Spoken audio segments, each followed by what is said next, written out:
Assalamualaikum warahmatullahi wabarakatuh. Hari ini kita akan membahas tentang tugas individu yang harus kalian kerjakan dalam 1 minggu ke depan. Tugasnya adalah harap untuk mengobservasi apapun yang ada di sekitar kalian yang berhubungan dengan 5 bab yang sudah kita bahas kali ini. Dari 5 bab tersebut, coba kalian cari topik yang sekiranya menarik dan ada di sekitar kalian. Misalnya tentang kelompok sosial, dan di desa kalian misalnya ada sebuah kelompok yang sangat menarik dan kalian pengen mengupas, pengen membahas itu, boleh.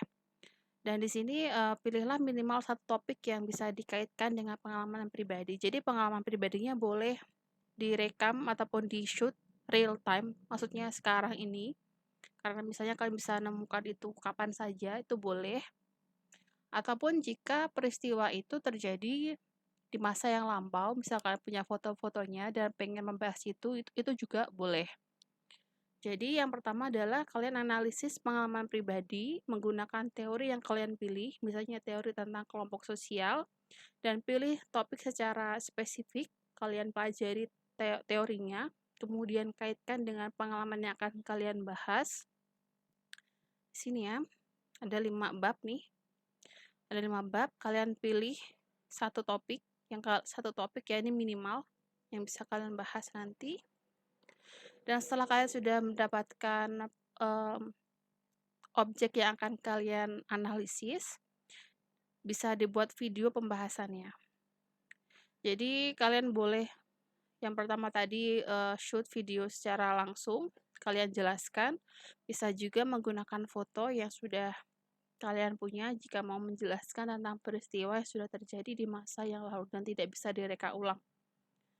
Di sini contohnya ya ada tadi kelompok sosial, lalu jenisnya ini seperti apa, nama kelompoknya gimana, dan juga tugas dan peran masing-masing anggota. Kalian bisa elaborasi, kalian mau bikin panjang itu juga boleh. Dan dalam membuat videonya tidak ada batasan waktu, bisa kalian bikin pendek, misalnya 2 menit ataupun 3 menit itu tidak apa-apa. Tapi kalau mau bikin sesuatu yang panjang, kalian mau menjelaskan sesuatu yang lebih detail, tentu saja itu lebih baik. Jadi nanti kalau sudah selesai, kalian upload videonya ke YouTube, dan setelah itu share link video tersebut ke link Google Form yang akan saya bagikan nanti. Jadi kalian copy linknya, dan setelah itu di copy paste ke link Google Form yang akan saya bagikan nanti. Di sini akan ada linknya ya, nanti juga akan saya share bentuk PPT-nya, jadi kalian bisa copy paste. Dan di sini akan saya berikan contoh video tentang tugasnya. Di video ini saya akan menjelaskan tentang struktur sosial. Jadi, saya akan membahas tentang struktur sosial. Ini contoh dari saya ya, kalian bisa elaborasi menjadi video yang jauh lebih baik daripada ini. Yang pertama adalah menjelaskan tentang struktur sosial itu apa. Struktur sosial ini adalah suatu pola perilaku yang menciptakan hubungan antar individu dan antar kelompok dalam masyarakat. Dan struktur sosial ini mencakup 2 hal atau dibagi menjadi 2 hal, yaitu stratifikasi sosial dan diferensiasi sosial. Dan untuk kasus ini saya akan mengambil pengalaman saya ketika ada di India karena saya bisa memberikan contoh tentang stratifikasi sosial tertutup dan juga diferensi sosial yang sangat jelas sekali di sana. Jadi untuk yang pertama adalah diferensi sosial, yaitu pembagian masyarakat. Menurut teori diferensi sosial ini, pembagian di dalam masyarakat ini terjadi secara horizontal. Jadi tiap-tiap individu memiliki hak dan kewajiban yang berbeda, tapi tidak memberikan tingkatan atau tidak ada pelevelan mana yang jauh lebih baik, mana yang lebih buruk. Seperti ada ras, agama, dan juga gender.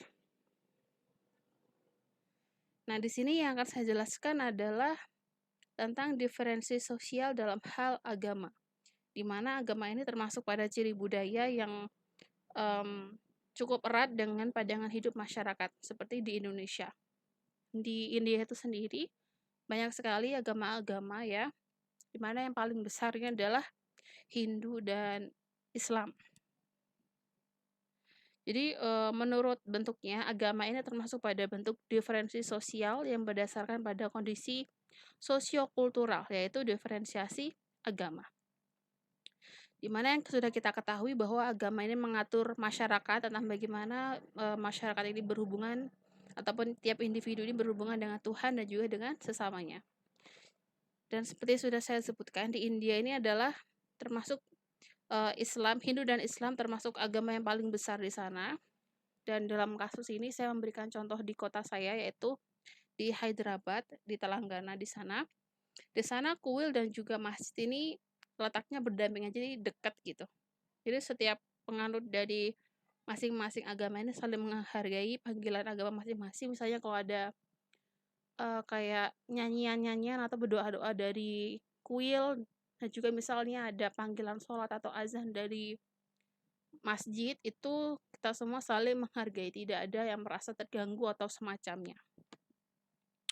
Dan ketika ada perayaan agama, seperti yang contoh ini adalah contoh perayaan agama yang berhubungan dengan Dewa Ganesha, di sini ya. Karena ini juga perayaannya terjadi di dalam kampus, jadi saya bisa mengambil foto-foto di situ. Di sini terhadap, perayaan-perayaan agama itu sendiri, walaupun di dalam kampus ini banyak sekali yang memiliki menganut agama yang berbeda-beda, tapi setiap orang boleh misalnya ikut melihat perayaan agama itu sendiri. Sedangkan saya sebagai muslim juga, saya ikut melihat perayaannya, dan saya juga tidak berusaha untuk melewati batas-batas yang diperbolehkan oleh Islam dalam hal menghargai dan menghormati agama orang lain. Dan selain itu mereka juga suka membagi-bagikan makanan seperti ladu setelah perayaan itu selesai. Jadi saya anggap itu sebagai pemberian saja, bukan sebagai hal yang berbau dengan religi ya di situ. Di sini sepertinya juga ada tarian-tarian yang berhubungan dengan agama juga, karena di sana sangat kental sekali hubungan antara praktek agama dan juga budaya yang menjadi satu. Dan di sini adalah kuil, di sini kuilnya besar sekali, dan saya tidak bisa mengambil gambar dari dalam karena tidak diperbolehkan. Di dalam kuil ini terdapat beberapa tingkat, dan setiap tingkat ini memiliki gambar-gambar atau relief yang memiliki makna tertentu, dan di puncak yang paling atas, di bagian sini ada pendetanya. Jadi kita ketika masuk ke situ, pengunjungnya harus lepas sendal, tidak boleh bawa kamera, dan boleh lihat-lihat, walaupun misal saya muslim, saya pakai jilbab masuk situ juga boleh. Yang penting itu tetap menghormati apa yang sedang terjadi di sana, ritual-ritualnya. Dan selanjutnya ini adalah Makkah Masjid. Ini adalah masjid yang paling besar di Hyderabad. Di sana untuk kasus Makkah Masjid ini wanita boleh masuk, boleh sholat di situ. Tapi untuk masjid-masjid yang lainnya selain di Makkah Masjid, wanita tidak diperbolehkan untuk masuk karena memang sudah dari adatnya bahwa yang boleh masuk ke dalam masjid ini adalah para laki-laki. Meskipun di samping kampus waktu itu ada masjid juga, tapi saya tidak pernah masuk ataupun cuma ngintip dari luar aja karena cewek gak boleh masuk ke situ. Dan yang selanjutnya adalah tentang stratifikasi sosial. Untuk stratifikasi sosial ini terdapat perbedaan di dalam masyarakatnya, yaitu terdapat tingkatan berbeda dengan yang tadi diferensiasi. Dan perbedaan di sini juga tergantung pada tinggi rendahnya. Jadi penggolongannya adalah secara vertikal. Dan yang akan saya bahas di sini adalah salah satu dari sifat stratifikasi sosial, yaitu stratifikasi sosial tertutup, di mana tidak ada kemungkinan bagi individu untuk berpindah lapisan. Dan dalam hal ini saya memberikan contoh tentang masyarakat kasta seperti di India. Dalam kasus ini saya mengambil golongan kasta Brahmana yang ada di Telangana. Mereka ini adalah kasta Brahmana dari daerah Telangana yang disebut dengan orang-orang Telugu di sini. Dan yang memiliki kasta Brahmana ini adalah teman saya, dan ini keduanya ini adalah kakak-kakaknya. Jadi 3 orang ini adalah orang yang memiliki kasta Brahmana, dan untuk yang lainnya saya kurang tahu mereka kastanya apa. Dan yang untuk teman saya yang satu ini adalah muslim. Tapi di sini saya akan fokus ke tiga teman saya ini yang memiliki kasta Brahmana. Jadi untuk teman saya ini namanya Shika, dia dari golongan kasta Brahmana, yaitu kasta yang paling tinggi di India. Dan keluarganya itu semuanya adalah vegetarian, karena untuk Brahmana mereka tidak boleh makan daging-dagingan, ataupun mereka tidak memakan sesuatu yang bersifat hewani kecuali susu, dan mereka itu juga bahkan tidak makan telur di sini. Dan kasta Brahmana ini mereka dapat dari kedua orang tuanya yang juga merupakan Brahmana, dan mereka dipertemukan dalam pernikahan yang sejajar kastanya, atau kedua orang tuanya ini menikah dan keduanya sama-sama Brahmana. Dan teman saya ini juga tiga-tiganya kalau mau menikah juga diharapkan atau hampir dikatakan wajib untuk menikah dengan sesama Brahmana juga. Kastanya harus sama. Jadi untuk kasta ini ya, seperti yang kita ketahui bahwa mereka mendapatkan kastanya ini berdasarkan kelahiran, dan juga ini berlaku seumur hidup. Jadi nanti kalau mereka punya anak, anaknya juga adalah golongan kasta Brahmana. Dan jika mereka tetap mau melawan tentang peraturan ini, bisa jadi jika dia menikah dengan kasta di luar kasta Brahmana, berarti kasta yang lebih rendah, mereka bisa dianggap sebagai merendahkan kehormatan keluarganya dan juga membuat malu keluarganya jika menikah dengan kasta yang lebih rendah. Karena menurut masyarakat di sana, orang yang menikah dengan orang-orang yang di luar kasta dalam artian yang lebih rendah, maka ia dianggap keluar dari kasta itu, ataupun dia jatuh ke kasta yang lebih rendah. Maka jarang sekali orang-orang yang menikah dengan kasta di bawahnya, karena siapa sih yang pengen kehormatannya ataupun derajatnya di dalam masyarakat ini turun gitu. Maka mereka juga cenderung untuk menikah dengan orang-orang yang memiliki kasta yang sama. Maka walaupun ada beberapa kasus orang yang tetap melanggar peraturan ini, tapi biasanya kalau misal keluarganya memperbolehkan maka tidak ada masalah. Tapi kebanyakan yang terjadi adalah terdapat kekerasan kalau mereka tetap melawan peraturan tersebut.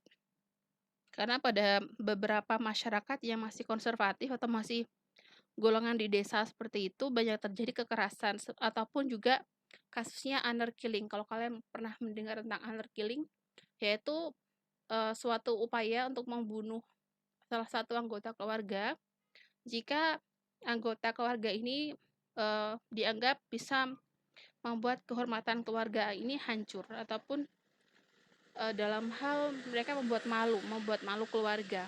Maka secara garis besar keluarga ini bekerja sama untuk melakukan honor killing dalam upaya menjaga kehormatan keluarganya.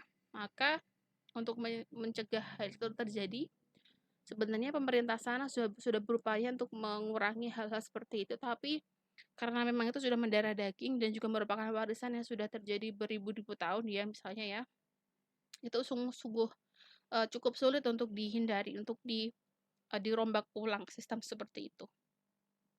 Karena memang sudah seperti itulah keyakinan mereka. Jadi kita sebagai orang luar juga tidak bisa menjudge, karena itu sudah berhubungan dengan agama dan juga kepercayaan mereka.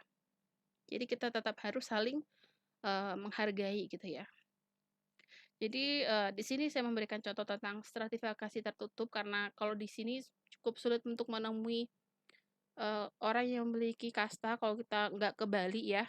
Jadi di sana saya memberikan contoh tentang stratifikasi tertutup ketika pengalaman saya yang ada di India. Jadi seperti ini contohnya untuk membuat video, jadi kalian lebih kaitkan dengan pengalaman pribadi masing-masing. Tolong hindari mencari referensi dari internet.